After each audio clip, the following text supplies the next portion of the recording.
BNP নিরপেক্ষ সরকারের যে দাবি তুলেছে সেটা তাদের রাজনৈতিক বক্তব্য, এমন মন্তব্য করেছেন আইন উপদেষ্টা আসিফ নজরুল।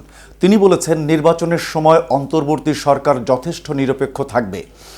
২৬শে জানুয়ারি রোববার বিকেলে সচিবালয়ে সাংবাদিকদের এক প্রশ্নের জবাবে তিনি একথা বলেন।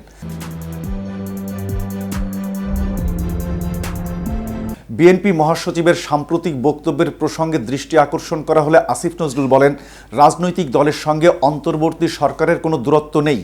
নিরপেক্ষ সরকারের দাবিতে বিএনপি যে দাবি তুলছে সেটা তাদের রাজনৈতিক বক্তব্য।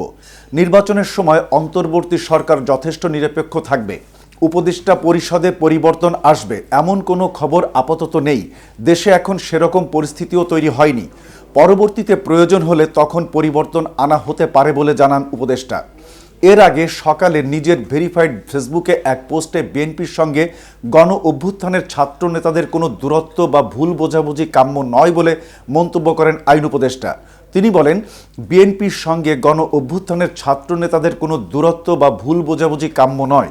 এটি গণহত্যাকারী আওয়ামী লীগের নেতাকর্মী ও তাদের দোসরদের কতটা উৎসাহিত এবং বেপরোয়া করে তুলতে পারে তার কিছুটা প্রমাণ আমরা গত কয়েকদিনে পেয়েছি।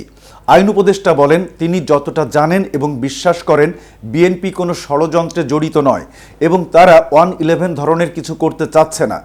ছাত্রনেতারা সরকারের অংশ হিসেবে কোনো নতুন রাজনৈতিক দল গঠন করতে যাচ্ছে না বা এতে যোগ দিচ্ছে না। জুলাই ঘোষণাপত্র একটি রাজনৈতিক দলিল হবে এবং ছাত্রনেতারা গণ অভ্যুত্থানের শক্তির মতামত সঠিকভাবে প্রতিফলিত করার জন্য চেষ্টা করছেন এবং বিএনপি এবং ছাত্রনেতারা এমনকি নির্বাচন কেন্দ্রিক বৃহত্তর সমঝোতার ব্যাপারে আগ্রহী, তবে সেটি আলোচনা সাপেক্ষে। এর অর্থ হলো বিরোধের কোনো কারণ নেই, বরং সবাইকে ঐক্যবদ্ধ থাকতে হবে।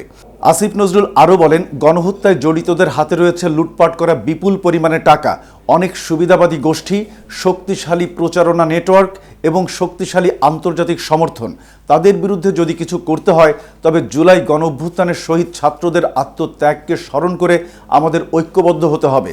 আমাদের মধ্যে ভিন্নমত থাকবে, তবে তা যেন দেশের শত্রুদের জন্য উৎসাহের কারণ না হয়।